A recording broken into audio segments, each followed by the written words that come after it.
যে ক্ষতি আমার হলো তার দায় কে নেবে?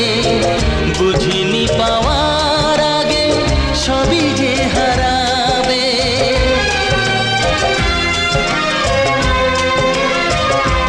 ও যে ক্ষতি আমার হলো তার দায় কে নেবে? বুঝিনি পাওয়ার আগে সবই যে হারাবে। শুধু শুধু কেন দিলে মরণের স্বাদ ও চাঁদ?